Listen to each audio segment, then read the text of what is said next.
Alias ہووے امریکہ کے مشہور شہر مساچوسیٹس کا ایک معمولی کاریگر تھا۔ وہ 1819 میں پیدا ہوا اور صرف 48 سال کی عمر میں یعنی 1867 میں انتقال کر گیا، مگر اس نے دنیا کو ایک ایسی چیز دی جس نے کپڑے کی تیاری میں ایک انقلاب برپا کر دیا۔ یہ سلائی کی مشین تھی جو اس نے 1845 میں ایجاد کی تھی۔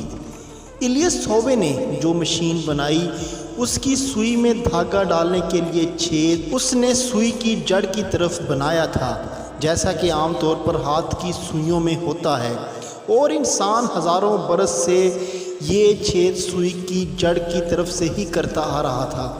اس لیے ایلیس ہووے نے جب سلائی مشین تیار کی تو اس میں بھی عام رواج کے مطابق اس نے جڑ کی طرف چھید بنایا۔ اس کی وجہ سے اس کی مشین ٹھیک کام نہیں کرتی تھی۔ شروع میں وہ اپنی مشین سے صرف جوتا ہی سلائی کر سکتا تھا، لیکن مشین پر کپڑے سینا ناممکن تھا۔ ایلیس ہووے ایک عرصے تک اسی کشمکش میں رہا، مگر اس کو اس کا کوئی حل نظر نہیں آیا۔ بالآخر ایک خواب نے اس کا یہ مسئلہ حل کر دیا۔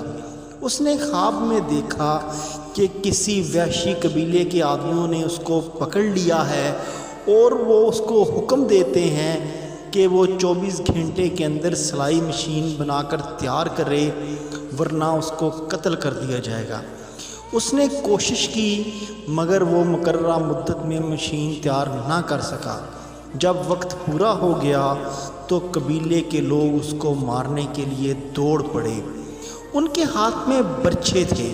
ایلیس ہووے نے جب غور سے دیکھا تو ہر برچھے کی نوک پر ایک سوراخ تھا۔ یہی دیکھتے ہوئے اس کی آنکھ کھل گئی۔ ایلیس ہووے کو آغاز مل گیا تھا۔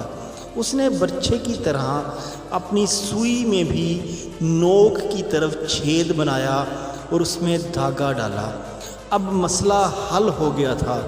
دھاگے کا چھید اوپر ہونے کی وجہ سے مشین ٹھیک کام نہیں کر رہی تھی۔